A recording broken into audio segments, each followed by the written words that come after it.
नमस्कार सर्वांना. दीपास किचन मध्ये आज आपण नाश्त्यासाठी अगदी गरमागरम एकदम सुटसुटीत तितकंच मऊ असणारं उपीट बनवतोय. रेसिपी अगदी सुटसुटीत करून सांगितलेली आहे आणि योग्य आणि एकदम परफेक्ट अशा प्रमाणासह दिलेली आहे. त्यामुळं नक्की शेवटपर्यंत बघा.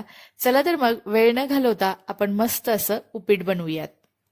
इथं मी उपीट बनवण्यासाठी एक कढई ठेवलेली आहे. कढई हलकीशी गरम झाली की त्यामध्ये 2 चमचे इतकं साजूक तूप घातलेलं आहे. तूप व्यवस्थित वितळलं गेलं की त्यामध्ये आपण 1 वाटी इतका हा रवा घेतलेला आहे. तर इथे मी बारीक रवाच वापरलेला आहे. जर तुम्हाला उपीट अगदी मोकळं आणि सुटसुटीत पाहिजे असेल तर इथे जाडसर रव्याचा वापर करायचा आहे. हा रवा आपण अगदी मंद गॅसवरती 3 ते 4 मिनिटाकरता याला आपण भाजून घेणार आहोत.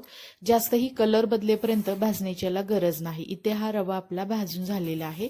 आता तीच कढई मी परत एकदा गॅसवरती ठेवलेली आहे आणि आता आपण यामध्ये 2 चमचे इतकं तेल घालायचं आहे. तेल सुद्धा हलकंसं गरम झालं की त्यामध्ये आपण 2 ते 3 चमचे इतके शेंगदाणे सुद्धा घालायचे आहेत, कारण शेंगदाणे सुद्धा आपण तेलामध्ये हे छान प्रकारे तळून घेणार आहोत.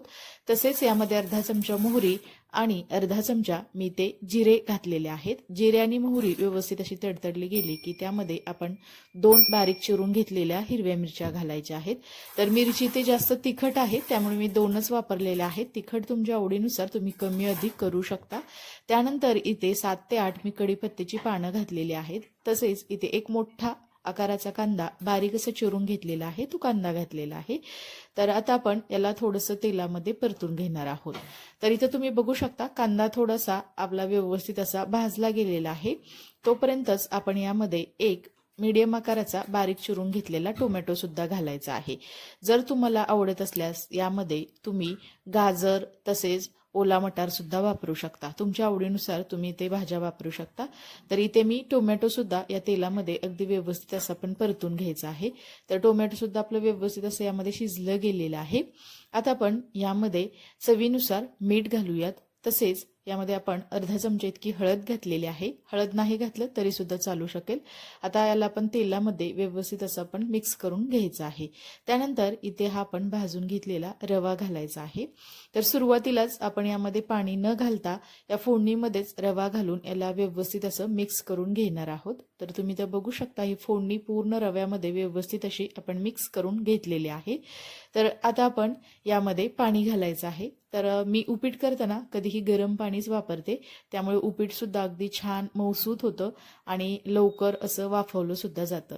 तर इथं तुम्ही बघू शकता 1 वाटी रव्यासाठी मी ते 2 वाट्या इतकं पाणी गरम करून. जर तुम्हाला उपीट जास्तच ओलसर हवं असेल तर तुम्ही पाण्याची उकळी आणून त्यामध्ये रवा घालू शकता. म्हणजे फोडणीमध्ये पाणी वापरायचं आहे. तर इथे 1 वाटीसाठी तिथे तुम्ही 3 वाट्या पाण्याचा वापर करू शकता, परंतु मी ते 2 वाट्या इतकंच पाणी वापरलेलं आहे, कारण मी ते थोडंसं मोकळं परंतु मऊ आणि सुटसुटीत असं उपीट बनवणार आहे. तर तुम्ही तर बघू शकता इथं हे आपलं पाणी पूर्णपणे रव्याने अब्सॉर्ब करून घेतलेलं आहे आणि आता याला व्यवस्थित असं आपण हलवून घेऊयात. तसेच आता वरून आपण थोडीशी बारीक चिरून घेतलेली कोथिंबीर सुद्धा घालायची आहे. कोथिंबीर घातली की उपीटला एक छान अशी चव येते, त्यामुळे कोथिंबीर सुद्धा यामध्ये व्यवस्थित अशी आपण मिक्स करून घेतलेली आहे. आता यावरती आपण झाकण ठेवायचं आहे आणि याला 2 ते 3 मिनिटाकरता एक छान अशी आपण दणकून याला वाफ देऊन घेऊयात. तर तुम्ही ते बघू शकता मी यावरती झाकण ठेवलेलं आहे आणि 2 ते 3 मिनिटानंतर यावरील झाकण काढून घेऊयात. मस्त असं उपीट आपलं वाफवलं गेलेलं आहे. वरून आपण असं थोडंसं लिंबू पिळून घ्यायचं आहे. तर इथे हे आपलं अगदी मऊ परंतु थोडंसं सुटसुटीत असं हे उपीट आपलं बनवून तयार झालेलं आहे. मला अशा प्रकारचं उपीट आवडतं त्यामुळे मी या पद्धतीने केलेलं आहे. तर आता आपण उपीट एका दुसऱ्या डिशमध्ये काढून घेऊयात. तुम्ही सकाळच्या नाश्त्यासाठी असेल किंवा संध्याकाळच्या जेवणासाठी तुम्हाला जर हलकं फुलकं काही खायचं असेल तर तुम्ही असं इन्स्टंट असं रव्याचं उपीट किंवा हा उपमा बनवून खाऊ शकता. आवडत असल्यास वरून थोडीशी बारीक चिरून घेतलेली शेव घ्यायची आहे आणि मस्त असं हे आपलं गरमागरम उपीट तुम्ही याचा मस्त असा आस्वाद घेऊ शकता. चला तर मग अशी छोटीशी अगदी सोपी अशी रेसिपी तुम्हाला कशी वाटली हे मला नक्की कमेंट्समध्ये सांगा.